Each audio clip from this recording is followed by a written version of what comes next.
நடிக்கும் ஆனந்தம் மாப்பிளை துடிக்கும் ஆனந்தம் அட தங்கை கல்வா கொடுத்து கட்சியை மடிப்பதும் ஆனந்தம் குடும்பம் பெருத்தால் ஆனந்தம் கொள்கை சிறுத்தால் ஆனந்தம் ரம்ஜான் சூப்பானந்தம் கிறிஸ்மஸ் கேக் ஆனந்தம் கண்ணே ஒளிஞ்சு தின்னும் பெருமாள் கோயில் புளியோதரை ஆனந்தம் ஆனந்தம் நைனா கொடுத்த பணியோடு தக்காவாறு கனியோடு குடும்பம் தான் ஆனந்தத்தின் எல்லை இந்த குடும்பத்துக்கு போட்டி எவரும் இல்லை.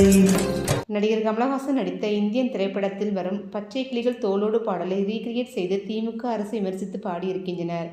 மேலும் 2 வருட திமுக ஆட்சியில் நாடு முழுவதும் கலவரம் என்றும் வாரிசு அரசியல், குடும்பத்தினருக்கு பொறுப்புகள் வழங்குவது குறித்தும், திராவிட மாடல் ஊழல் ஆட்சி பற்றியும் பாடியிருக்கின்றனர். சமீப காலமாகவே திமுக அரசு விமர்சிக்க சினிமா பாடல்களை ரீக்ரியேட் செய்கின்றனர். இத்தகைய பாடல்கள் மக்கள் மத்தியில் நல்ல வரவேற்பு பெற்றிருக்கின்றது. குறிப்பாக நடிகர் ரஜினியின் பணக்காரன் பட பாடலை ரீக்ரியேட் செய்து இளைஞர்கள் பாடியிருந்தனர். இதற்கு முன்னரும் சாமி பாடலான தாலிவரம் கேட்டு வந்தேன் பாடலை ரீமேக் செய்து தற்போது சென்னையில் பெய்த மழை நிலவரத்தை சுட்டிக்காட்டி திமுகவினரின் 4000 கோடி ஊழலை விமர்சித்து காணொலி ஒன்று வெளியாகி பேசும் பொருளாகி இருந்தது. மேலும் நபர் ஒருவர் தேங்கிய மழைநீரில் மிதந்து கொண்டே முதல்வர் மு.க. ஸ்டாலின் புகைப்படத்தை கையில் வைத்துக்கொண்டு பாடல் பாடிய கலாய்த்திருந்தார். இதனை போன்றே நபர் ஒருவர் ஸ்டாலின் தான் வராறு பாடலை பாடி அழுத காணொலியும் வெளியாகி இருந்ததும் குறிப்பிடத்தக்கது.